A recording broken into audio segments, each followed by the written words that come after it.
Hier, on a voyagé en laissant derrière nous sept joueurs. Vous savez les raisons malheureuses qui ont fait qu'ils n'ont pas voyagé. Donc, la préparation à Dakar s'est plutôt bien passée. On a très bien travaillé pendant une grosse semaine. Et puis on est allé chercher le drapeau. Et puis le soir, pour faire le voyage, on a fait quelques tests PCR.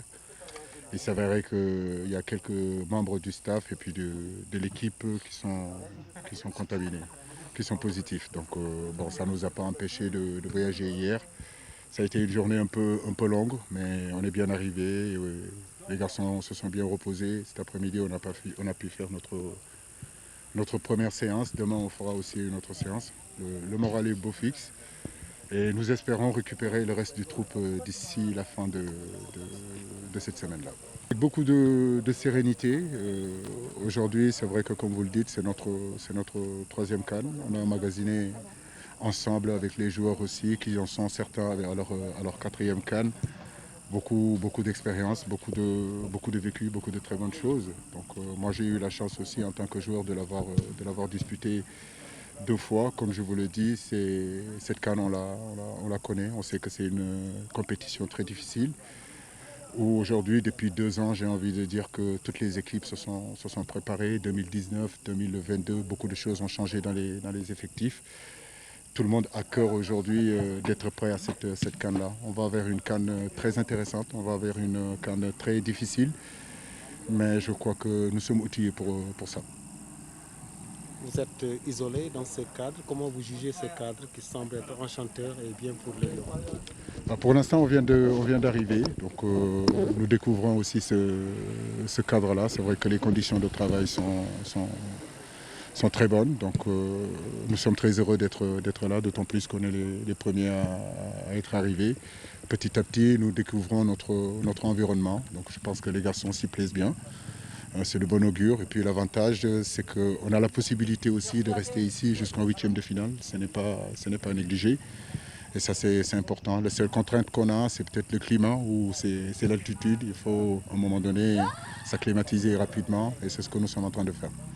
C'est l'ambition de toutes les grandes équipes, c'est l'ambition de toutes les grandes sélections. Aujourd'hui, je dirais même toutes les équipes qui sont qualifiées ici. Aujourd'hui, j'ai joué pour gagner. Nous avons envie de gagner. Nous sommes là aussi, comme d'autres équipes, pour gagner cette compétition-là. Comme je le dis, ça fait depuis 2 ou 3 ans, depuis la dernière CAN, que nous travaillons à ça. Aujourd'hui, on est prêt. Donc, de la même façon que les autres grosses écuries ont de l'ambition, nous faisons partie de ces grosses écuries-là, pas théoriquement, mais surtout ce que nous avons accompli depuis un certain temps avec cette équipe.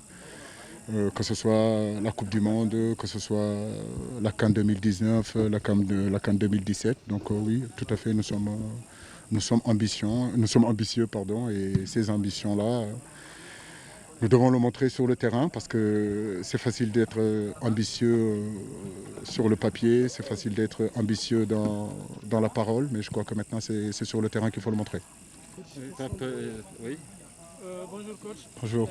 La préparation s'est faite dans des... Nous avons constitué une équipe depuis 2 ans pour pallier aux absences. Je crois qu'aujourd'hui, l'équipe du Sénégal, aujourd'hui, en termes de qualité, en termes de quantité, nous avons quand même de très bons joueurs. Maintenant, c'est vrai que les absences de Crépin, Ismaïla qui vient de nous rejoindre, qui n'est pas à 100%, ce sont des pertes vraiment très conséquentes. Mais j'ai envie de dire que la première semaine, nous avons bien travaillé. Les autres ne sont pas venus nous rejoindre. Mais ça ne nous a pas empêché de continuer notre stage, ça ne nous a pas empêché de travailler sur nos schémas de jeu, parce qu'on avait quand même le gros de l'équipe qui était là. Les autres, ils étaient avec leur club, ils n'étaient pas en train de chômer aussi, ils s'entraînaient normal et la plupart d'entre eux connaissent aussi nos méthodes de travail, la plupart d'entre eux connaissent aussi notre philosophie de jeu et nos animations. Donc je pense que le fait qu'ils viennent nous rejoindre, ils se rajoutent tout simplement à l'ensemble du groupe qui avait déjà l'habitude de travailler durant 10 jours. Donc on ne s'inquiète pas là-dessus. Je vous rassure, vous les avez vus, ils sont plutôt bien. Maintenant, ce qu'on peut déplorer, mais ça c'est la pandémie, c'est surtout le fait qu'on ne soit pas à 27, à 28 comme prévu, d'autant plus qu'on a 7 joueurs aujourd'hui qui sont restés. Prier vraiment pour qu'ils retrouvent la santé et nous retrouver ici à Bafoussam le plus rapidement possible. Dernière question. Oui, Mboup.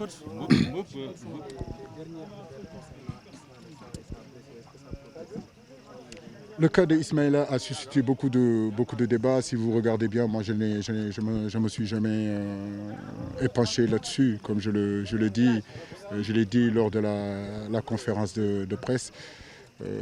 Ismaïla a été convoqué par l'équipe nationale du Sénégal jusqu'à l'heure où je vous parle. C'est normal qu'il soit. Je crois que ce qui est important, c'est surtout la relation que la fédération, moi-même en tant que sélectionneur, avons avec les joueurs. Et cette relation-là, c'est une relation de confiance. J'ai jamais douté que si Ismaïla est à 100%, écoutez, Watford ne peut pas le retenir. Donc, parce que la décision lui revient aussi. J'ai toujours l'habitude à dire à mes joueurs que ce débat-là sur il appartient au club, il appartient à l'équipe nationale, j'ai envie de dire que le joueur s'appartient à lui-même. Et aujourd'hui, la décision d'Ismaïla, depuis le début, je le savais, s'il est à 100%, il viendra jouer avec l'équipe nationale du Sénégal, mais s'il n'était pas à 100% aussi, je sais que c'est un garçon qui est honnête, qui m'appellera et qui me dira « Coach, j'ai tout essayé, je n'ai pas pu venir ». Et à partir de là, on respectera cette décision-là. Donc il est là, nous sommes très heureux de le recevoir.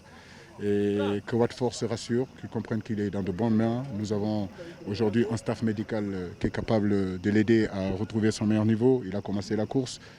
Nous avons aussi un staff technique aussi qui fait très attention à ce garçon-là. Aujourd'hui, on est très heureux qu'il soit là, même si peut-être que nos premiers matchs, il ne sera pas au top.